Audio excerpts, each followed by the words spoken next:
The era known as 20 Years Anarchy began in the Eastern Roman Empire during the end of Justinian II's reign in 695 AD. He managed to alienate the rich through his land policy and the common folk with his heavy taxes. Justinian also tried his best to rebuild the old Roman Empire with even less resources than his namesake. But his empire's borders shrank considerably due to threats from the Arabs in the east and the barbarian kingdoms in the north. Later that year, he was deposed by his old general, Leontis, who, before sending Justinian into exile, ordered his nose cut off so he could never become emperor again. Leontis ruled from 695 to 698. He was a general who had to deal with the civil unrest mess that Justinian II left him. He also watched his empire shrink as the Arabs, who viewed his non-aggressive stance as weakness, took North Africa. His reign ended when one of his admirals he sent to North Africa, Apsimir, rebelled against Leontis after his men proclaimed him the new emperor. His fleet, along with the army, sieged their own capital of Constantinople, and after several months, Leontis surrendered to Apsimir and had his nose slit and was sent to a monastery to live in exile. Apsimir changed his name to Tiberius III when he was crowned emperor and ruled from 698 to 705. He abandoned any hope of recapturing North Africa and concentrated on keeping Anatolia during his reign. He reorganized the military and rebuilt the walls of Constantinople, but he had one huge problem: Justinian II.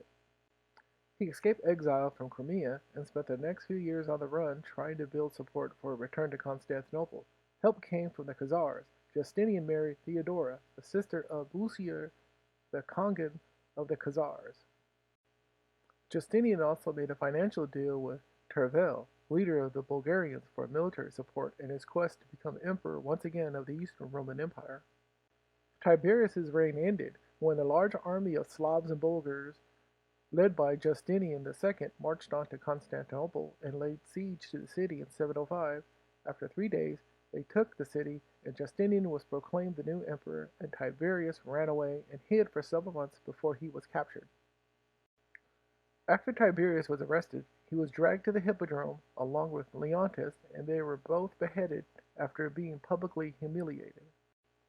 Justinian's second reign began on August 21st, 705, and in 708 he turned on the man who helped him become emperor, Tervel, and the kingdom of Bulgaria by trying to reclaim the territory he gave him in 705 as a reward.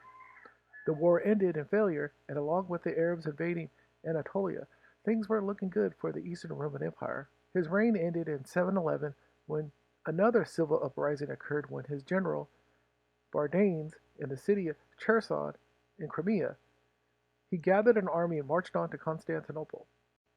Justinian knew he was in a mess and fled the city after it fell, and tried to run off to Armenia, but was caught in the middle of Anatolia by soldiers loyal to Bardanes and was beheaded.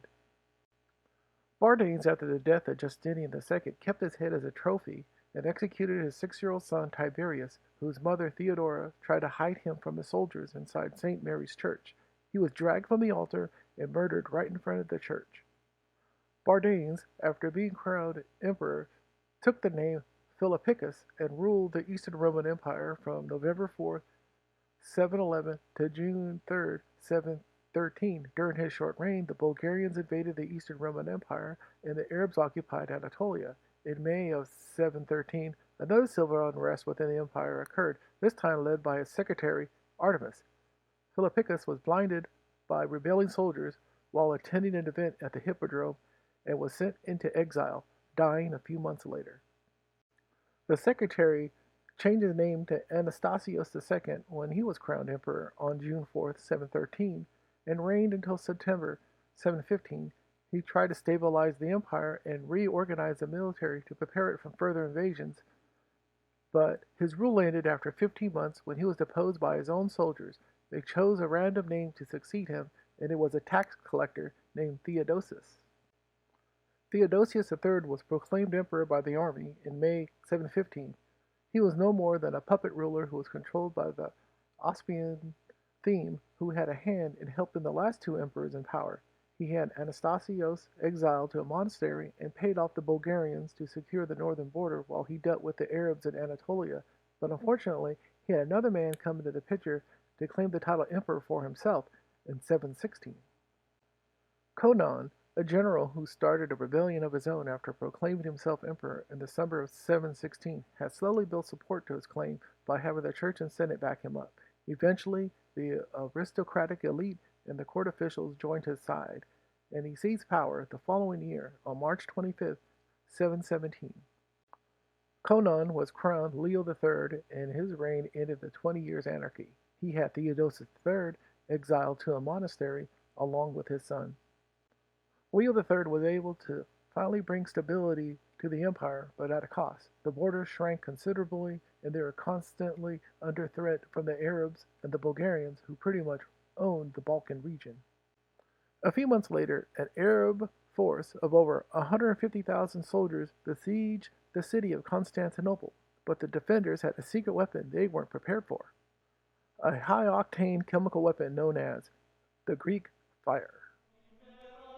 Thanks for watching another episode of the Byzantine history of the Eastern Roman Empire. My name is Joseph Ulivas, your illustrious narrator, and I bid you adieu.